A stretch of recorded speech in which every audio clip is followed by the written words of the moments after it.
సాధారణంగా మావోయిస్టుల ముప్పున్న నాయకులు ప్రముఖులకు ప్రభుత్వం వై కేటగిరీ సెక్యూరిటీని కల్పిస్తూ ఉంటుంది. కానీ ఇప్పుడు సీన్ రివర్స్ అవుతోంది.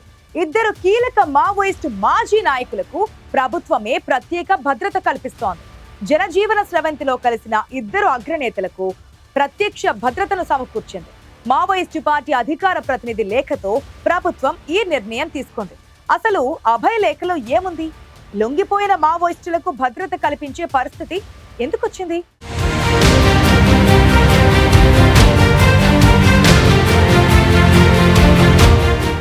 మావోయిస్టు రహిత దేశంగా మార్చేందుకు వచ్చే ఏడాది మార్చి 31ని టార్గెట్ పెట్టుకుంది కేంద్ర హోంశాఖ. ఆపరేషన్ కగార్తో అడవులను జల్లెడపడుతోంది. లక్షల సంఖ్యలో మా ప్రోగ్రాంలను చూస్తున్నారు, కానీ అందులో 15% మంది మాత్రమే సబ్స్క్రైబ్ చేసుకుంటున్నారు. దయచేసి ఐ న్యూస్ ఛానల్ను సబ్స్క్రైబ్ చేయండి. బెల్ బటన్ పై క్లిక్ చేయడం మర్చిపోకండి. Thank you. భారీగా మావోయిస్టులు ప్రాణాలు కోల్పోతున్నారు. మావోయిస్టుల స్థావరాలనుకున్న ప్రాంతాలు కూడా చెల్లా చెదరవుతున్నాయి. ఈ సమయంలో ఆయుధాలు వీడి జనజీవన స్రవంతిలో కలుస్తామని మావోయిస్టు అగ్రనేత విడుదల చేసిన లేఖ ఓ సంచలనంగా మారింది.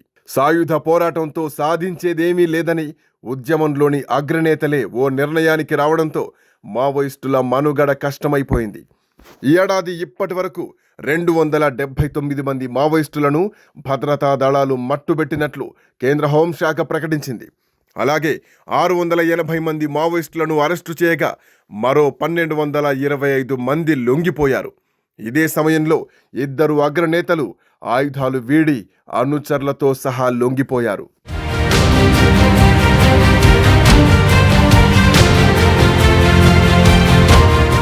భద్రతా దళాలు పూర్తి సమన్వయంతో చేపడుతున్న ఆపరేషన్లతో గత దశాబ్దంతో పోలిస్తే 2014 నుండి 2024 మధ్య కాలంలో దేశంలో మావోయిస్టు హింసాత్మక ఘటనలు గణనీయంగా తగ్గుముఖం పట్టాయి. ఈ క్రమంలోనే మావోయిస్టు ఉద్యమంలో కీలక పాత్ర పోషించిన అగ్రనేతలు మల్లోజుల వేణుగోపాల్, ఆషన్న ఆయుధాలతో సహా పోలీసుల ముందు లొంగిపోయారు. మావోయిస్టు పార్టీ కేంద్ర కార్యదర్శి నంబాల కేశవరావు మృతి తర్వాత మావోయిస్టు పార్టీలో సైద్ధాంతిక విభేదాలు తీవ్రస్థాయికి చేరడంతో నేతలు గ్రూపులుగా విడిపోయారని తెలుస్తోంది. ఈ సమయంలోనే ఆయుధాలు వీడి ప్రభుత్వంతో చర్చలకు నిర్ణయించుకొని మల్లోజుల విడుదల చేసిన లేఖ చర్చకు దారితీసింది. మావోయిస్టు పార్టీలో ఆ లేఖ తీవ్ర అలజడి రేపింది.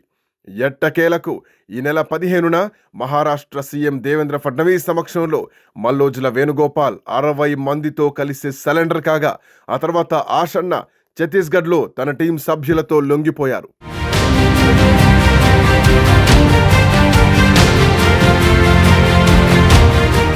పార్టీ అగ్రనేతలిద్దరి లొంగుబాటుపై మావోయిస్టు పార్టీ తీవ్ర ఆగ్రహం వ్యక్తం చేసింది.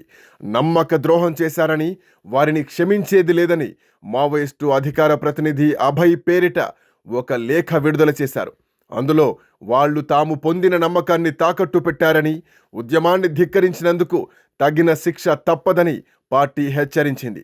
ఈ హెచ్చరికతో ప్రభుత్వాలు అప్రమత్తమయ్యాయి. గతంలో లొంగిపోయిన మావోయిస్టు నేతలపై ప్రతీకార దాడులు జరిగిన సందర్భాలు ఉన్నాయి. వాటిని పరిగణలోకి తీసుకున్న కేంద్ర హోంశాఖ మల్లోజుల వేణుగోపాల్, ఆషన్నకు భద్రతను పెంచాలని నిర్ణయించింది. వారికి కల్పించిన వై కేటగిరీ సెక్యూరిటీ ఓ రక్షణ కవచం. ఈ భద్రత కింద సాధారణంగా 8 నుంచి 11 మంది భద్రతా సిబ్బంది ఉంటారు. ఈ బృందంలో సాయుధ పోలీసులతో పాటు మెరికల్ లాంటి కమాండోలు కూడా ఉంటారు. 24 గంటలు ఈ టీం రక్షణ కల్పిస్తూ ఉంటుంది వాళ్లకు.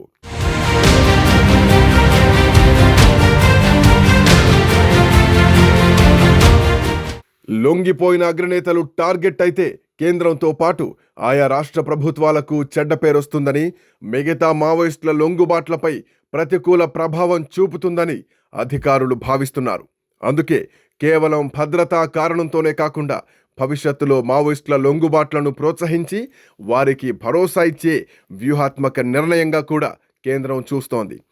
ఏదేమైనా మావోయిస్టులను పూర్తిగా ఏరిపారేయాలనుకుంటున్న కేంద్ర ప్రభుత్వం ఇప్పుడు ఆ పార్టీ అగ్రనేతలకే భద్రత కల్పించాల్సినటువంటి పరిస్థితి వచ్చింది. రానున్న రోజుల్లో ఎలాంటి పరిణామాలుంటాయో చూడాల్సిందే.